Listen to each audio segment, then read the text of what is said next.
The Cold War's paranoid spark, a psychic arms race ignites. It all started in the shadowy underbelly of 1970s Washington, where intelligence whispers painted a nightmare. The Soviets weren't just building nukes, they were breeding psychics. Reports flooded in of KGB labs in Siberia, where children as young as 8 were allegedly bending metal with their thoughts or seeing enemy bases from thousands of miles away. The CIA, terrified of a psychic gap, greenlit Project Stargate in 1977, a $20 million black-budget boondoggle run out of Fort Meade, Maryland, blending Army brass, Stanford eggheads, and celebrity spoonbender Uri Geller himself. Officially, it was remote viewing, everyday folks, mostly military vets, trained to see distant targets with their minds, sketching hidden bunkers or lost planes with eerie accuracy. One viewer, Joseph McMonigal, claimed to pinpoint a Soviet Typhoon sub under construction, details so spot-on it spooked the brass. But dig deeper into the declassified docs and the fairy tale cracks. Stargate wasn't born in a vacuum.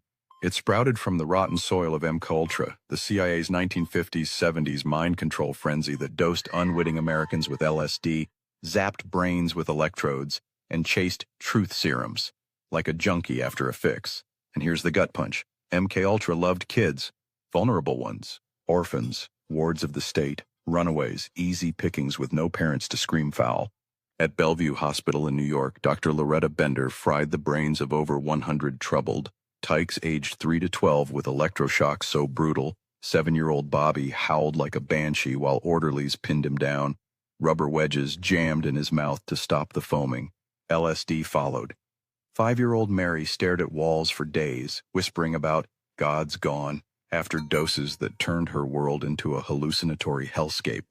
These weren't just therapies, they were CIA-funded probes into cracking the human mind, courtesy of fronts like the Society for the Investigation of Human Ecology, which bankrolled ESP tests alongside the acid trips. Sensational, you bet.